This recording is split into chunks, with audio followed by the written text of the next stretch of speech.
warahmatullahi wabarakatuh.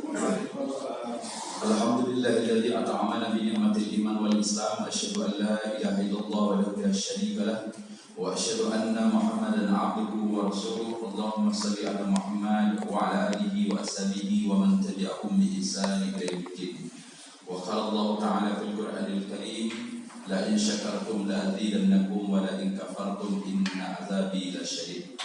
Hadirin Bapak Ibu sedang jemaah subuh yang berbahagia, bersyukur kita kepada Allah Subhanahu wa taala dalam limpahan rahmat karunia-Nya, dalam kasih dan sayangnya Allah Subhanahu wa taala masih memberikan kita kesehatan dan kesempatan untuk kembali hadir ke mushola yang kita cintai ini dalam rangka melaksanakan sholat fardu subuh secara berjamaah.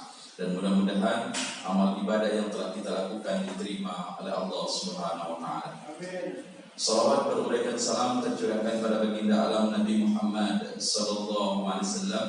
Allahumma shalli ala Muhammad. Mudah-mudahan tentunya dengan senantiasa bersalawat kepada beliau, kita termasuk di antara orang-orang yang mendapatkan syafaatnya. Belakang daripada itu, mari senantiasa kita berdoa kepada Allah Subhanahu wa taala. Mudah-mudahan pandemi corona yang hari ini makin hari makin mengkhawatirkan, walaupun sedikit angkanya telah berkurang, tetapi kita berharap mudah-mudahan akan cepat berlalu. Karena memang dengan kondisi yang Riau, apalagi Pekanbaru, karena memang di antara 12 kabupaten kota tentunya penduduk Pekanbaru adalah yang terbanyak. Tentu orang yang kena penyakit juga akan banyak. Nah, penanggulangan hal ini selain kita berserah diri kepada Allah dengan cara berdoa, yang kedua tentunya mengikuti anjuran pemerintah sesuai dengan apa yang disebut dengan protokol kesehatan. Hadirin Bapak Ibu yang berbahagia, pada pekan lalu kita berbicara tentang umatnya Nabi Nuh. Di antara kesalahan mengapa mereka pun ditimpakan azab oleh Allah, pertama, umat Nabi Nuh adalah orang yang pertama kali melakukan kesyirikan di permukaan bumi ini. Yang kedua, mereka menjadi orang-orang yang sombong. Nah, inilah di antara mengapa Allah mengirimkan umatnya Nabi Nuh-nya kepada umatnya, tetapi perjalanan dakwah yang lebih kurang 950 tahun itu tidak merubah sikap sama sekali dari umatnya Nabi Nuh.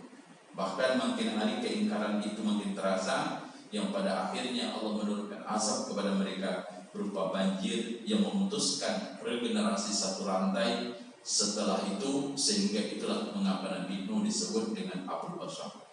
Pagi hari ini kita akan menceritakan sedikit tentang umatnya atau kehidupan atau kisah perjalanan hidup Nabi Hud alaihissalam, terkait juga dengan azab yang Allah berikan. Karena dulu kita sampaikan ada 12 kaum yang diceritakan Al-Quran yang eksistensi mereka ada, tetapi mereka dihilangkan dengan azab karena perilaku mereka. Setelah umat Nabi Hud, Nuh, ada umat Nabi Hud. Ada yang mengatakan jarak antara umatnya, antara Nabi Nuh dengan Nabi Hud itu 6 regenerasi. Jadi kalau 6 itu ya sekian ratus tahun lah. Dan bahkan dikatakan bahwa umat Nabi Hud yang disebut dengan kaum Ad itu adalah keturunan tertua dari umatnya Nabi Nuh, dari seorang anak yang bernama Sam bin Nuh. Kemudian mereka terletak di sebuah tempat yang bernama Al-Ahqaf, yang sekarang orang menyebutnya Al-Ahqaf itu dekat Hadratil Maut antara Yaman dengan Oman, atau sisi baratnya Arab Saudi. Dalam catatan sejarah, kaum Ad ini merupakan kaum yang luar biasa. Allah Subhanahu wa taala memberikan mereka segala-galanya. Tetapi di dalam sejarah juga tidak jauh berbeda dengan umat Nabi Nuh. Mereka pada akhirnya membuat patung, kemudian patung itu mereka sembah, dan tidak hanya itu, patung itu pun mereka berikan nama. Di antara nama patung itu disebut dengan Samud dan Al-Khattab. Nah, inilah yang mereka sembah. Tetapi kalau kembali kepada sejarahnya, ada orang-orang pertama arkeologi itu berbeda pendapat, Bapak Ibu berbahagia. Orang arkeologi atau ahli sejarah itu mengatakan, dahulu dia katakan ada orang-orang mengatakan bahwa apa yang dikatakan Al-Quran tentang kaum Ad itu hanya sebuah imajinasi, ilustrasi. Atau mereka juga mengatakan ini hanya dalam bentuk di mana itu dibuat, tetapi tidak ada sesungguhnya kaum itu. Itu yang dikatakan oleh orang sejarah. Mengapa dituliskan ini? Hanya untuk memberikan gambaran agar sesungguhnya cerita itu kemudian menjadi pelajaran bagi orang-orang berikutnya. Kapan kemudian ditemukannya sejarah, bukti sejarah adanya kaum Ad itu pada tahun 80-an dan 90-an. Arkeologi dan ahli sejarah kemudian meneliti sebuah tempat yang bernama negeri Iram, terletak di padang pasir namanya Ar-Ruba Al-Khali di Safar 1500 km sebelah utara Salabah, dan ini tidak jauh dari kerajaan Oman. Maka Bapak Ibu berbahagia, apa yang ditulis Al-Quran itu benar.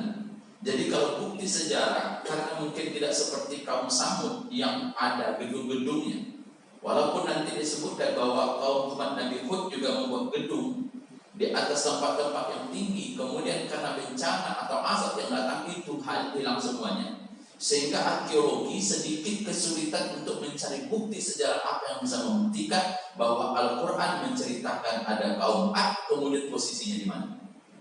Sama ketika kita Pak, di Riau orang cerita tentang Candi Muara Takus, kan sampai hari ini menjadi misteri.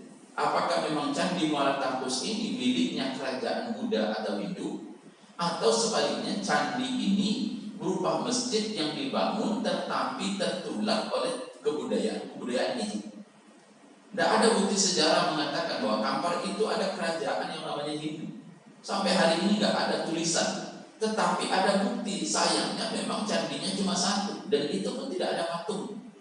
Nah, ketika orang berbicara kaum Ad itu dicari arkeologi, betul nah Al-Quran ini menceritakan tentang kaum Ad, umatnya Nabi Hud, apa bukti sejarah? Maka itu dicari. Yang pertama tadi mengatakan karena mereka tidak menemukan apa yang mereka ungkapkan, oh itu enggak ada. Itu hanya ilustrasi saja agar umat-umat menjadi pelajaran. Sesungguhnya kaum Ad tidak ada. Tetapi yang kedua, pada tahun 80-an, 90-an atau di abad 20, peneliti baik itu arkeologi sejarah menemukan bukti adanya negeri Iram yang terletak di padang pasir Ar-Ruba Al-Khali di As-Safar itu 150 kilometer dari kota Salabah yang hari ini tidak jauh dari kerajaan Oman. Inilah bukti sejarah. Maka dalam Al-Quran itu dikatakan Iramazatil Iban allati lam yukhlaq misluha fil bilad. Penduduk-penduduk Iram, kota tempat tinggal. Nah, kalau kita lihat lagi sejarahnya, Allah Subhanahu wa taala memberikan mereka nikmat yang luar biasa. Kebudayaan mereka tinggi, peradabannya sudah hebat, mengalahkan negeri-negeri yang lain, memiliki sistem perairan yang bagus, tanam-tanaman mereka subur hijau, memiliki harta yang banyak, kemudian binatang ternak yang tidak sedikit, tempat-tempat tinggal mereka senantiasa dipenuhi hal-hal yang subur. Tidak itu saja, bahkan Al-Quran menceritakan bahwa kaum Ad itu memiliki fisik yang berbesar. Sehingga apa yang dikatakan oleh Allah dalam Al-Quran surah Asy-Syu'ara ayat 130 dan 134 itu, dan apabila kamu menyiksa, maka kamu menyiksa sebagai orang-orang yang kejam. Mengapa? Kalau mereka berperang, Bapak Ibu yang berbahagia, Al-Quran menyebutkan tidak ada orang yang tidak bisa mereka kalahkan. Mengapa? Karena kebesaran fisik mereka. Sama lah dengan orang-orang Yaman hari ini. Orang-orang Yaman itu kan besar fisik, ketimbang orang-orang Arab sedikit. Walaupun dulu dalam sejarah itu satu kawasan, tetapi akhirnya berbeda negara. Hari ini juga seperti itu, besar fisik. Karena kebesaran fisik itulah mereka mengatakan man asyaddu minna quwwatan. Siapa orang yang paling hebat daripada kami? Tidak ada kaum yang tidak mereka kalahkan. Tapi nikmat demi nikmat yang diberikan oleh Allah kepada mereka, tetap mereka membuat ingkar.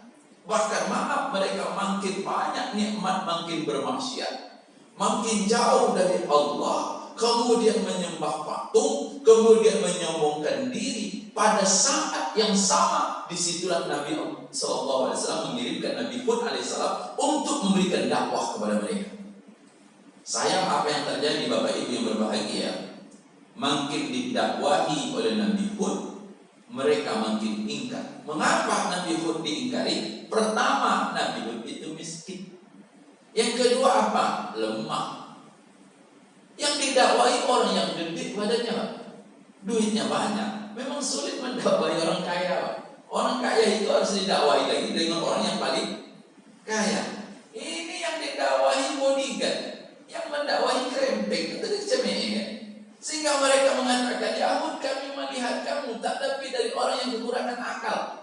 Dianggap Hud itu gila. Kata Nabi Hud, aku ini tidak kekurangan akal, saya dikirim kepada kalian karena sesungguhnya untuk memberikan peringatan untuk kalian kembali kepada Allah. Nah subhanallah, apa yang terjadi? Mereka membanggakan diri, makin hari makin sombong. Maka apa yang terjadi? Mereka meminta bukti. Kalau begitu kapan azab Allah itu datang? Ditawarinya, datang azab Allah. Apa yang diberikan oleh Allah? Hawa panas, datang panas. Sumur-sumur yang tadi tempat minum kering, irigasi tempat mengalirnya air untuk ke kebun mereka pun kering. Apa akibatnya? Tanam-tanaman mereka mati. Kemudian seluruh yang menjadi sumber pendapatan daerah kaum Ad atau devisa hari itu selesai. Apalagi yang terjadi? Subhanallah. Satu ketika datang awan besar, Bapak Ibu yang berbahagia. Awan besar hitam, mereka mulai ketawa. Apa yang mereka ketawakan? Ini adalah bentuk hujan yang luar biasa. Mereka melompat-lompat, ini akan datang hujan. Tetapi apa yang terjadi? Bukan hujan yang turun, tetapi angin kencang yang luar biasa. Maka maaf, Al-Quran menceritakan kaum Ad itu diazab oleh Allah dengan panas, angin kencang, debu yang tidak berhenti, kemudian diguyur dengan yang begitu banyaknya azab lagi selama 7 hari 8 malam. Habis kalimat-kalimat yang mereka mengatakan man asyaddu minna quwwatan, gak ada nilainya. Selesai. Maka subhanallah, inilah yang diberikan oleh Allah Subhanahu wa taala. Pelajaran apa yang dapat kita ambil? Bahwa sesungguhnya manusia itu lemah. Nah, apa yang diporak-porandakan pertama kali oleh Allah selalu ekonomi. Hari ini juga ekonomi kita sedang merak-marik, mudah-mudahan akan segera pulih. Kalau kita lihat semenjak tahun 98 sekarang 2020, ini pertumbuhan ekonomi kita yang paling sulit di bawah minus 5%. Yang lemah itu dulu pada tahun 1998 ketika terjadinya gesekan politik antara Pak Harto digantikan kemudian oleh Habibie. Ketika itu pertumbuhan ekonomi kita minus 7%. Sampai ketika itu masih muda saya, dolar menyentuh 21.000. Tetapi ada untungnya waktu itu, Pak. Ketika dolar itu runtuh 21.000, kemudian nanti Pak B.J. Habibie bisa membuat dia menjadi 11.000. Itu apa yang tertarik? Petani senang. Mengapa petani senang? Dolarnya naik, harga sawit tinggi sampai 4.000. Seluruh mobil diborong oleh petani, di bawahnya ngangkat-ngangkat sawit. Kemudian apa? Karet ketika itu sampai 14.000 satu kilo. Tapi sekarang dolar tinggi, karetnya tak laku. Nah ini kan dulu Pak, ketika tahun 98 itu petani itu suka kapan perlu moneter saja tiap hari, karena mereka mendapatkan keuntungan. Sekarang seluruhnya berulang. Berapa banyak inisiatif ekonomi dikeluarkan oleh pemerintah? Ada BLT, ada PKN, ada semuanya. Sekarang digulirkan lagi dana untuk membantu tenaga kerja yang gajinya di bawah 5 juta. Itu diberikan apa? Agar orang belanja, agar ekonomi kita maju. Kalau ekonomi udah tersenang luar biasa, Pak, iman tidak ada, kriminal akan menjadi tinggi. Dan itu yang terjadi hari ini. Saya kemarin jalan-jalan karena tidak ada pengajian, sorenya saya jalan saja ke angin. Saya tengok, subhanallah, mall itu gak ada orang. Saya bilang, mana mau parkir saja, gak ada. Saya tengok mall itu udah kayak rumah apa, gak ada, Pak. Subhanallah, ini kalau lama itu menyangkut paut dengan kehidupan. Nah, seharusnya kita berkaca, apa salah kita loh? Apa salah kita? Hanya dengan mudah Allah Subhanahu wa taala, nggak usah seperti zaman Nabi Hud didatangkan panas yang begitu lama, atau mungkin seperti umat Nabi Nuh yang dikirimkan banjir. Kita dikasih penyakit saja, namanya COVID-19. Seluruh struktural kehidupan kita, subhanallah, habis. Apalagi sekarang terjadi pula pilkada maut katanya, ribut. Muhammadiyah, NU, Ormas Islam dan lembaga sosial termasuk ikatan dokter, hentikan dulu lah pilkada. Gak usah lah pilkada, jangan orang-orang kumpul. agar ini untuk memutilasi agar COVID itu tidak berjalan. Orang nggak mau. Ini kan hak konstitusi. Rupanya ada juga menyangkut pautnya dengan ekonomi, Pak. Kalau sempat pilkada ini dihentikan, duitnya kan sudah banyak keluar. Kemudian masyarakat juga suka pilkada. Dengan adanya pilkada, kami dapat pula perbaikan ekonomi. Iya juga kan, Pak. Cuma kan enak juga. KPU mengatakan untuk sekarang ini pilkada boleh membuat konser. Loh, konser itu mengumpulkan orang banyak. Dibuatnya peraturan konser itu dihadiri tak lebih dari 50 orang. Siapa yang bisa membatasinya? Kau ikut konser masuk. Dihitung 50. Lah, tidak mungkin namanya konser. Tapi itulah kehidupan kita. Di tengah kesulitan pun kita tidak mendekatkan diri kepada Allah. Maka subhanallah. Kalau tadi dikatakan hadza 'adilun mamruna. Ini awan yang menurunkan hujan. Nampak mereka hujan. Ini awan hitam. Disangka oleh mereka dalam surah Al-Ahqaf ini adalah hujan yang datang. Tapi apa? Bukan hujan yang datang, tetapi azab yang selama ini kalian meminta supaya segera didatangkan. Datang. Maka Bapak Ibu yang berbahagia, apa sekali lagi kesimpulannya apa dosanya umat Nabi Hud? Sama, yakni kesyirikan. Ada yang mengatakan setelah umatnya Nabi Nuh, orang yang melakukan kesyirikan itu adalah umatnya Nabi Hud. Maka subhanallah, berhati-hati dengan kesyirikan. Syirik itu kalau kita nanti berbicara tentang tauhid adalah hal yang akan membatalkan seluruh amal kita. Sehebat apapun, tauhid itu syarat untuk masuk surga. Nah subhanallah, tapi ketika orang syirik, luar biasa. Dulu kan itu yang kita katakan, syirik itu mula-mulanya sepele. Dulu orang membuat patung dengan sebuah penghormatan zaman Nabi Nuh. Kemudian mereka mengatakan, mengapa dibuat patung? Ini hanya sekedar, nanti kalau kita mati, mudah-mudahan anak cucu kita tahu kalau ini adalah orang kampung yang pernah berbuat baik. Tapi generasi berikutnya setan datang. Oh, itu bukan nenek moyang kalian, itu adalah Tuhan. Maka saya katakan selalu, mengapa maaf di rumah makan Bapak Ibu sering melihat ada foto datuk-datuk namanya Angku Soleh. Biasanya orang Pariaman banyak memakai. Diletakkan di rumah makan, di bawahnya ada tulisan Arab. Saya tidak tahu apakah Angku itu ngerti bahasa Arab atau tidak. Tapi saya yakin dia orang soleh, namanya dia Soleh, orang baik. Tetapi pengkultusan itu terjadi. Dulu orang menganggapnya ini adalah Angku Soleh. Doanya kalau kita mohon, terkabulkan. Tapi orang yang hari ini gak pernah kenal, gak pernah jumpa, gak tahu sejarahnya, tahu-tahu ditaruh di rumah makan. Apanya pemikirannya lain. Kalau ditaruh gambar Angku Soleh di rumah makan, maka maaf, nanti kalau dia berdagang jadi laris, jatuh ke syirik. Kalau memang nggak ada ngaruh, nggak usah taruh saja situ. Apa ada foto bapaknya jadi buat? Jangan foto orang yang lebih kenal. Ini foto siapa nih? Bapak saya. Kan enak. Maaf, saya pernah ke rumah makan sederhana di Bukit Tinggi, dekat Jam Gadang. Ada sebuah foto. Ini siapa? Rupanya foto itu bukan Angku Soleh, Pak, tetapi pencetus pertama rumah makan sederhana yang memiliki ownernya. Saya lihat ada 1000 lebih cabang rumah makan sederhana. Dia yang membuat, kemudian orang rumah makan sederhana yang lain membeli merek sama dia. Dia mendaftarkannya. Itu bagus. Oh, ini yang punya rumah makan sederhana. Subhanallah. Syirik itu seperti itu, Pak. Ringan.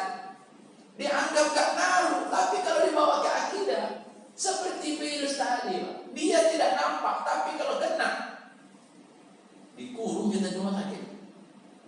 Subhanallah. Rumah sakit dah penuh. Maka subhanallah, jaga. Berhati-hati dengan syirik. Setan bermain. Maka maaf, kemarin ada video viral, seorang dukun bisa menarik virus corona dari tubuh pasien. Tidak ada negara lain, Pak, cuma di Indonesia. Itu saya menarik. Kok apa yang terjadi? Kan ada video kan, pakai yang apa itu lah, ada COVID-nya sudah masuk botol. Gimana caranya? Saya bilang, ditulis oleh komentar ini, inilah cara menghilangkan COVID di Indo. Indonesia, tidak ada di dunia.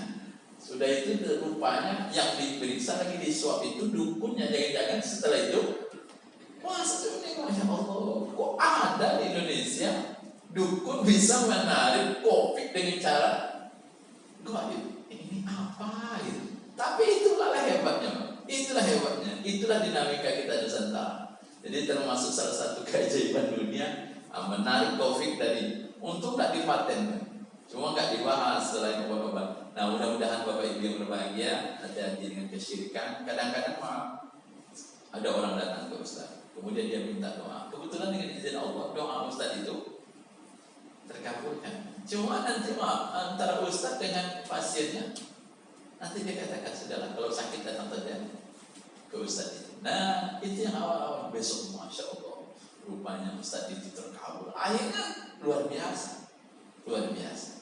Maka maaf, kadang-kadang sekarang saja antara ruqyah syar'i dengan yang tidak syar'i beda-beda tipis.